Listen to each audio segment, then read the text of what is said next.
درود، وقتتون بخیر. امروز دوشنبه 6 ژانویه 17 دی ما در خدمتتون هستم. تحلیل بیت کوین واسهتون گرفتم، آپلودش هم کردم. الان تا زمانی که دارم این کارو انجام میدم کندل نیم ساعته بیت کوین هم قرمز شده، میشه سناریو نزول ما رو برقرار کنه که بهتون گفتم از اینجا اگه بخوایم نزولی شیم میتونیم روندمون رو پیدا کنیم. یه بار دیگه اینجوری نگاه بندازیم، مثلا بیایم اینجا نزولی شیم و حرکت رو به پایین داشته باشیم، ولی اخبار ترجیحاً مثبت بود ولی ما دید نزولمون رو داشتیم نسبت بهش. جاش جای اوکیه که میتونید در نظر بگیرید. بریم اتریوم هم یه نگاهی بندازیم و یه چند تا کوین هم واسهتون نگاه بندازم. برم این کانال خیلی بزرگه، آنچنان دوستش ندارم این کانال رو، با اینکه توش هستیم. کانال این کانال چیز بود، این کانال ماهیانه بود که کشیده بودم، فکر کنم واسه هفتگی بود کشیدم. من بذار توی هفتگی پاکش کنم، پایین تر بزن ماهانه باشه. خب واسه هفتگی اتریوم جای تغییری نکردیم، یعنی واقعا اونجوری که بخوام تغییر بگم کردیم، نه اصلا تغییر آنچنانی نداشتیم. اینجا تحلیل گرفتم، اینجا باز بهتون گفتم، باز همچنان همین جاهاییم تا زمانی که توی هفتگی بالای محدوده 4000 تا نرفته باشیم و دیگه نبندیم، یعنی بریم اونجا ببندیم و حمایت هم از طرف خطوط داشته باشیم. اون موقع میتونم بگم آره دیگه واقعا روندمون عوض شده، ولی تا اون زمان من همچنان روندی رو ندارم واسه خود اتریوم تو تایم هفتگی، چون الان کیجن هم با جا مونده، 93 هم با جا مونده، ابرم اسفن بی جا مونده، اسفن آ داره حرکت میکنه. نمیتونم مثلا دید بگیرم، باز میتونه بیاد اینجا برخورد کنه رو پایین، دید آنچنانی ندارم. فقط میتونم مثلا اینجا رو یه بنچمارکی در نظر بگیرم، اینجا رو مثلا سقف در نظر بگیرم، باز محدوده واسهتون بیشتر مثلا بکشم. فعلا دیدی ندارم توی هفتگی که بگم سعودی شدیم. داریم کندل سعودی میزنیم، یه کندل اوکی بوده، کندل دیروز کندل خوبی، کندل هفته پیش کندل خوبی بوده. الان که تازه اصلا کندل باز شده، 6 روز دیگه بسته میشه، هفته هم تازه خوب باز شده دیگه. نمیتونم مثلا کندل رو اصلا تحلیل بگیرم واسه تو. اگه بخوام بر این نظر مثلا چیز کنم، آره شاید مثلا بتونیم روند نزولی داشته باشیم. اگه بخوام مثلا اینجوری دید بگیرم که یه کندل قرمز بزرگ داشتیم، اومدیم تا 50%ش برگشتیم، سقف هفتگی هم بوده، حالا دوباره میتونیم رو پایین حرکت کنیم. از کجا مثلا پوزیشنمون رو باز کنیم؟ کف این کندله، یعنی این بیاد شادوی خودش رو رد کنه، این درست نمیتونه، این بیاد شادوی خودش رو رد کنه، اونجوری میتونیم دید نزول پیدا کنیم. ولی تا قبلش نه، دید نزول به نظر من نمیتونیم داشته باشیم. باز بعد دید شرایط کلی چجوریه دیگه، یعنی روند خود بیت کوین چجوریه. اینم از هفتگی. بریم روزانه. روزانه رو بخوام یه نگاهی بندازیم، ADX قدرت نداره، دیای داره حالا ملایم حرکت میکنه، شیبی نداره، دیای مثبت دیای منفی هم شیب رو به پایین داره، کندلا داخل ابرن، نوسان داریم، حالت خنثاست، تحلیل نمیتونم بگیرم توی این محدوده چون میتونیم به هر جهتی حرکت کنی. چه اتفاق افتاده؟ کیجنا رو به بالا شکستن، اسپن آ اینجا صد راهش شده، خط هفتگی اینجا صد راهش شده. تا زمانی که اینجا رو نشکستیم نمیتونیم دید سعودی داشته باشیم. اگه داخل ابرم بخوام به پایین حرکت کنیم باز نمیتونیم پوزیشنی بگیریم چون شرایط توی روزانه خوب نیست. ولی اگه بخوایم به بالا حرکت کنیم با شکست این محدوده و استاپ کوچیک توی روزانه، استاپ کوچیک دیگه میشه مثلا تا این محدوده 1 یا مثلا تا این سقفه یه پوزیشنی رو داشته باشیم. روند اتریوم وابسته به روند خود بیت کوینه. اگه بیت کوین نزولی بشه، اگه مثلا 4 ساعته که بهتون گفته بودم بیاد اینجا فیکش کنه نزولی بشه، خود اتریوم هم نزولی میشه. اگه نسبت به اخبار صعودی باشه، خب اتریوم هم صعودی میشه. یک روز دیتا آنچنانی نمیداد، بریم 4 ساعته یه روند صعودی رو داشتیم. اینجا باکسی بود که واسهتون کشیدم، خیلی عالی. یه روندی رو شروع کردیم، اومد شکست، یه حال پول بکتوری زد، باش شکست این منطقه ما پوزیشنمون رو میتونستیم باز کنیم. همه خطوط کراسشون با روند استارت زدن، ایچیموکو هم ابرشا با همون روند استارت زد، سویچ کرد، قدرت داشت، حمایت داشت. ADX هم همینطور. ببین تا قبلش شما رو معطل نکرد، یعنی اینجاها رو همچنان میگفته روندی نیست. درسته اینجا میتونید زودتر باز کنید ولی اینجا رو همچنان گفته روندی نیست. اینجا دیگه به شما گفته آقا روند سعودی شروع شده. استارتش دقیقاً با همین کندله بوده که شما بعد استارت میکردین. روند خوبی پیش رو داشته، رفته تارگتش هم زده. الان دید بخوام بگیرم نسبت به 4 ساعته اینجا لانگ دوباره و شورت هم بعد از همین محدوده ایه. میشه چند تقریبا؟ میشه محدوده مثلا 3574. پس در نظر داشته باشید دیگه این دوتا جا رو رد کنه ما حرکت ها میتونیم داشته باشیم. حالا مثلا ممکنه بیاد رو پایین اینجاها برخورد کنه وایسه یا هر چیز دیگه ای، باز تحلیل میگیرم واسهتون.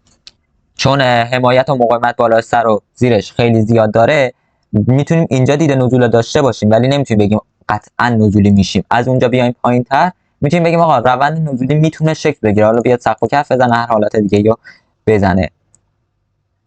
نمیدونم چند نفرتون میایید این تحلیل هم نگاه کنید، ولی خواستم اینا بگم که اگه واقعا تحلیل منو میبینید حتما از ابر کومو یا همون کلاود ایچیموکو توی روند پرایس اکشنتون حتما استفاده کنید. من حالا میام یه دقیقه ایچیموکو رو هم خاموش میکنم واسهتون، بعدن خطوطش رو خاموش کنم، فقط ابر رو واسهتون میذارم. اگه پرایس کار میکنید حتما داشته باشید این ابر کومو رو، به شدت بهتون کمک کنه، چه تو روند چه تو فکر کردن ها، همه چی به نظر من میتونه کمکتون بکنه. مثلا همین جاها نکنین کی بوده، شما اگه اینجاها خود ایچیموکو رو داشتید، من نمیدونم پرایس من خودم کار نمیکنم، راحت میتونستید این روند رو، این کندلی که زده شده، این کندلی که دیگه اینجا زده شده، باز کنید اینجا، استاپتون هم مثلا میذاشتید این زیر خطوط. تارگت هایی هم که داشته همینجوری میرفته بالاتر. این یه تارگتش بوده، اسپن آ بوده، فلت هم بوده، اینجا مثلا یکیش بوده. دوباره مثلا یه تارگت دیگهش اینجا میشده، به خاطر اینکه یه گپی افتاده اینجا مثلا میشده، مثلا میمدی تا اینجاها میذاشتی. میگم کمکتون میتونه بکنه خود ایچیموکو. الانم توی یک ساعته بخوام نسبتا بهش دید بگیرم، دید به نسبت خوبی ندارم راستیتش که بخوام مثلا بگم لانگه یا شورته. گپ بین 60 تا 93 اتفاق افتاده، اف 0 درجه شده، اسپن آ اسپن بی فلت، ADX زیر منطقه 20 و دی آی ها هم دارن رنجشون میدن، انگار میخوان یک راس نزولی انجام بدن. میتونیم نزولی هم بشیم راحت، از اینجا فرصت رد کردنش هست. این محدوده یکم بزرگه، ممکنه گرفتنش سخت‌تر باشه، خودتون حواستون رو جمع کنین نسبت به این محدوده. اگه بخوایم اینجا حرکت کنیم لول پایین‌ترمون رو اینجا داریم واسه شورت، اگه بخوایم شکست رو به بالایی هم داشته باشیم از این طرف میتونیم روند سودیمون رو شروع کنیم. اگه این دو تا جا هم موندیم که خب روند رنج قطعا تجربه میکنیم. زود هنگام‌تر واسه شورت میتونم اینجا بهتون بدم، اینجا یه خط زرد بندازم، اینجا زود هنگام شورتشه دیگه، بهتر از این نمیتونم مثلا چیز کنم. وگرنه این محدوده رو باکسر خودتون در نظر بگیرید. من زود برم واسهتون چند تا کوینم همینجوری بررسی داشته باشم. بریم مثلا STX USDT 4 ساعتش رو نگاه بندازیم. 4 ساعته یه روند سودی شروع کرده، ADXش قدرت داره، رو به بالا داره قدرت میخوره، دی آی ها دارن سمت هم حرکت میکنن، یکم فشار روند سودیش ممکنه کنتر کنه. واسه یه روند لانگ اینجا اوکیه، اگه بشکنه ادامه روند لانگش رو بتونه بره واسه STX. اگه نه بخوام برم یک ساعته رو نگاه کنم، آره لانگش اوکیه. شورتش هم این یه باکسیه، باکس رنجش بوده. دید شورت نمیتونم الان فعلا بهتون بدم، 2 ساعته نیم دید شورت آنچنانی نده. بعد از همین باکس اوکیه، یعنی واسه شورت بعد از همین باکس اوکیه. اگه بخواد ردش کنه میتونه منطقه خوبی باشه که مثلا شورتش رو اقدام کنید. در عوض که نه، ADX هم قدرتی نداره توی 2 ساعت، رنج هم هست ولی کراس نزولی داره نشون میده. یعنی حالا تایم فریم ها دارن کراس نزولی ها نشون میدن، قدرت ها نشون نمیدن. اینو در نظر بگیرید. این باکس رو رد کنه جای خوبیه چون همراسه فلت 93 هم هست. بریم نیر اونم یه نگاهی بندازیم. نیر هم تقریبا چارت شبیه همون STX روند سودیش داشته. ADXش الان کندل بارهای مساوی داره، بالای منطقه 40 میزنه، جای اوکی نیست به نسبت اینجا. مثلا اگه اینجا میتونستید پوزیشن باز کنید با استاپ اینجا، الان شاید دیر شده باشه ولی یه شرطی داره، اگه روند سودی خود بیت کوین شروع بشه، دامیننس بیت کوین بخواد به پایین بره، شما میتونید اینجا اینجوری یه پوزیشن باز کنید دیگه. یعنی یا استاپتون رو بذارید اینجا که خیلی بزرگ میشه، یا بذارید مثلا اینجا که یه استاپ معقول میشه تا تارگت های لولی، مثلا یکیش اینجا 1.5، یکی دیگهش اینجا تقریبا 3 و یکی دیگهش هم مثلا اینجا 4 مثلا میتونه بهتون بده. اگه لانگ بشه بخواد حرکت لانگ داشته باشه. حرکت شورت باکس میکشم چون اینجا باکس رنجش بوده. بعد از همینجا باز اوکیه، یعنی همینا بخواید باز کنید این خوب قاعدتا میاد بالاتر، این میاد پایینتر، اینجا هم باز اوکیه. ADXش هم باز قدرت نداره، دی آی ها هم منطقه رنج دارن نشون میدن، کراس نزولی هم داره واسمون نشون میده. پس انگار شرایط بیشتر نزوله تا سودجوی حالا آلت کوین ها، باز میگم خود بیت کوین باید روندش رو پیدا کنه که 2 تا سناریو بیت کوین واسهتون گرفتم دیگه. اتم خیلی واسه خودم الان تحلیل پذیر نیست، نمیتونم تحلیل کنم واسهتون.